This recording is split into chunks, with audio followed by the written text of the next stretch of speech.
This episode contains discussions of war, betrayal, political violence, grief, child loss, revenge, manipulation, and family trauma. Listener discretion is advised. Westeros was never ruled by kings alone. Behind every throne stood someone whispering in a ruler's ear, guiding discussions that would shape the fate of entire kingdoms. Some did it through honor, others through ambition. But all of them understood one simple truth. Power is rarely won by the person wearing the crown. Tonight, the Crucible welcomes two women whose choices helped ignite one of the bloodiest conflicts in the history of the Seven Kingdoms. Catelyn Stark, Cersei Lannister. Two mothers, two protectors, two women willing to risk everything for their families. One placed her faith in duty and honor. The other trusted only power and survival. Both believed they were doing what was necessary. Both left the realm changed forever. And tonight, the question is simple. When family is everything, which woman was truly willing to pay the greater price?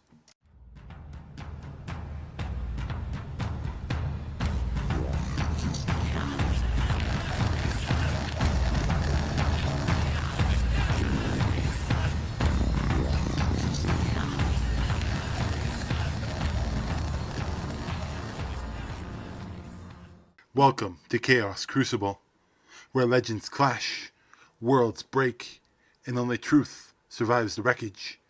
Tonight's battle does not pit warriors against one another. There are no dragons soaring overhead, no armies colliding across open fields. Instead, we examine two women whose decisions helped shape the fate of Westeros long before swords were ever even drawn. One was born into privilege and married into honor. The other was born into power and spent her life fighting to keep it. Both loved their children fiercely. Both believed they were protecting their families. And both helped unleash a war that consumed kingdoms. Tonight, we ask a question that cuts through the heart of the stories. When survival demands sacrifice, which is stronger? Honor or ambition?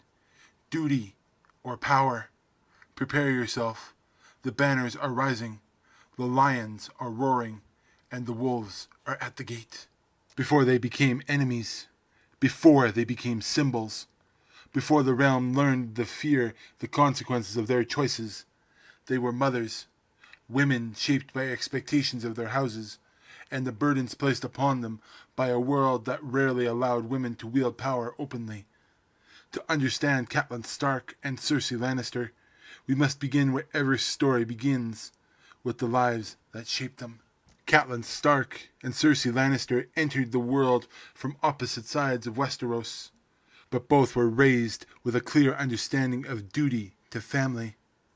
Catelyn Tully grew up in Riverrun, the daughter of Lord Hoster Tully. From an early age, she was taught the values that would define her life: loyalty, family, and responsibility. She learned that noble houses survived through honor, alliances, and keeping one's word. These beliefs became the foundation of her identity. Even when the world around her descended into chaos, Catelyn continued to view honor as something worth protecting. Her marriage to Eddard Stark only strengthened those convictions. Though their union was arranged, genuine love and respect grew between them. Together, they built a family that became one of the strongest in Westeros. For Catelyn, family was never simply important. It was everything. Every major decision she made would ultimately trace back to her desire to protect her husband and her children. Cersei Lannister's upbringing was very different. As the daughter of Tywin Lannister, she grew up surrounded by wealth, power, and expectation. She quickly realized that despite possessing the same intelligence and ambition as her twin brother Jaime, the world viewed her differently because she was a woman, and that realization fueled a bitterness that followed her through her life. Where Catelyn learned duty, Cersei learned survival. She watched powerful men shape the world while being told her role was simply to support them. Every humiliation hardened her resolve. Every dismissal convinced her that power was something that had to be seized rather than earned. By the time she became queen, Cersei viewed nearly every relationship through the lens of power and control. And despite their differences, both women shared one defining trait: an unwavering devotion to their children. For Catelyn, that devotion inspired compassion, sacrifice, and loyalty. For Cersei, it inspired ruthlessness, manipulation, and a willingness to burn bridges that could never be rebuilt. Neither woman could imagine abandoning their family, and that devotion would ultimately shape the destiny of the Seven Kingdoms. Family shaped them. Duty defined them. But neither Catelyn Stark nor Cersei Lannister changed the course of history through swords and armies. They changed it through influence, through decisions made behind closed doors, through conversations that redirected kings, altered alliances, and set entire kingdoms on a path they could never escape. Because power does not always sit upon a throne. Sometimes it stands beside it. Neither Catelyn Stark nor Cersei Lannister held formal authority equal to the great lords and kings around them, yet both exerted enormous influence over the political landscape of Westeros. Catelyn's power came from trust. People listened to her because they respected her judgment. She served as a voice of reason for Eddard Stark, and later became one of the most important advisors to her son Robb during the War of the Five Kings. Catelyn understood alliances, diplomacy, and the importance of maintaining relationships between powerful houses. She often saw dangers others missed, and repeatedly urged caution when emotions threatened to cloud judgment. Unfortunately, wisdom does not guarantee success. Some of Catelyn's most controversial decisions stemmed from her devotion to her family. Her arrest of Tyrion Lannister helped escalate tensions between Stark and Lannister. Her decision to release Jaime Lannister in hopes of recovering her daughters fractured trust amongst Robb's supporters. Again and again, her love for her children guides her actions, even when those actions carried enormous political consequences. Cersei approached her power from an entirely different perspective. Where Catelyn built trust, Cersei cultivated fear. She viewed politics as a battlefield where weakness invited destruction. Every relationship became a tool. Every alliance became temporary. Every rival became a threat to eliminate before they could strike first. Years spent under the shadow of powerful men convinced her that survival depended on controlling the people around her. As queen, Cersei constantly maneuvered to protect both her children and her position. She manipulated courts, influenced kings, and removed anyone she believed a threat to House Lannister. Her political instincts were often sharp. She recognized danger quickly and rarely underestimated the ambition of others. Yet, her greatest weakness mirrored her greatest strength: distrust. Cersei's inability to trust anyone outside her immediate circle repeatedly created new enemies. Her desire for control often blinded her to long-term consequences. Time and time again, she chose immediate victory over lasting stability. Both women possessed intelligence. Both understood the stakes. But when Catelyn sought cooperation, Cersei sought dominance. One believed relationships created strength. The other believed strength made relationships unnecessary. And those philosophies would define everything that followed. Power always demands a price. Sometimes that price is loyalty. Sometimes it is peace. And sometimes it is people we love most. For all their differences, Catelyn Stark and Cersei Lannister shared a truth that haunted every chapter of their lives. Everything they did was for their children. Everything they sacrificed was for their family. And yet, despite all their efforts, neither woman could escape tragedy.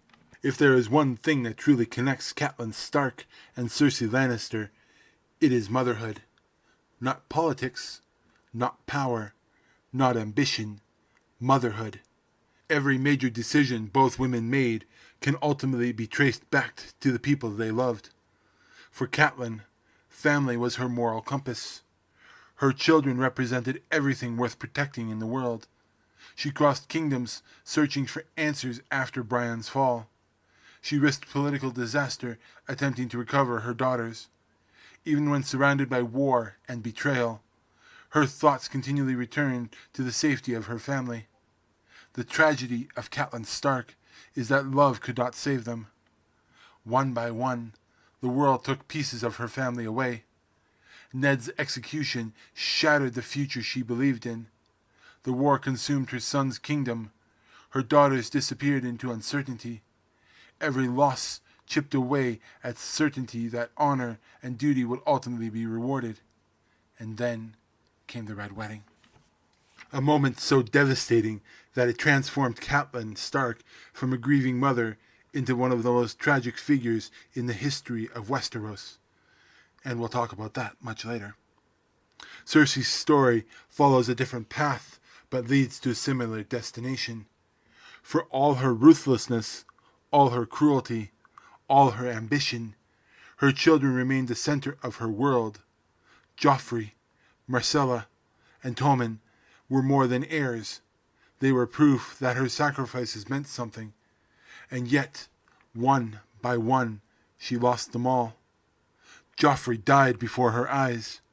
Myrcella was taken from her.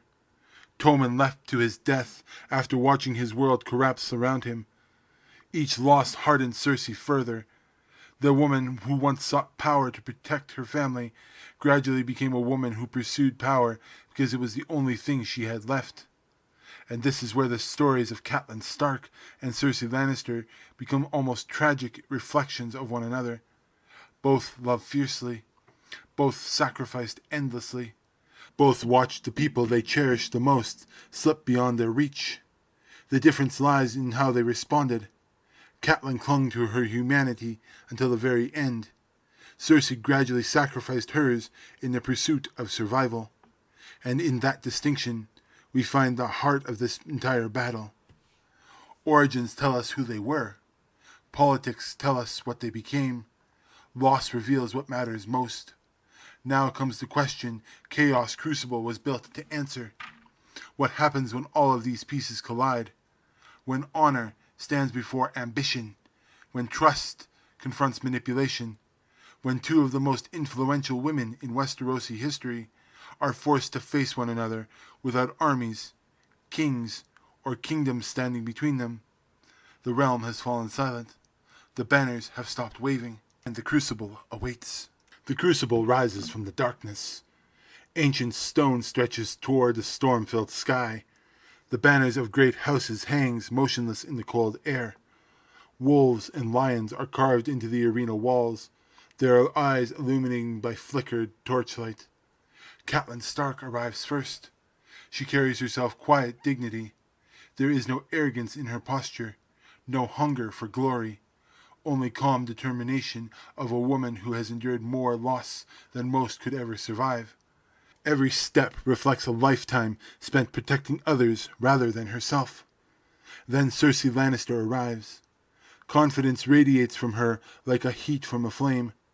Her chin remains high, her gaze unwavering. She walks with certainty of someone who spent her entire life fighting for power and refusing to surrender it. The arena feels smaller the moment she enters it. For a long moment, neither woman speaks. They simply stare. Two mothers, two survivors, two women who helped shape the fate of their kingdoms. The battle begins not with steel, but with words.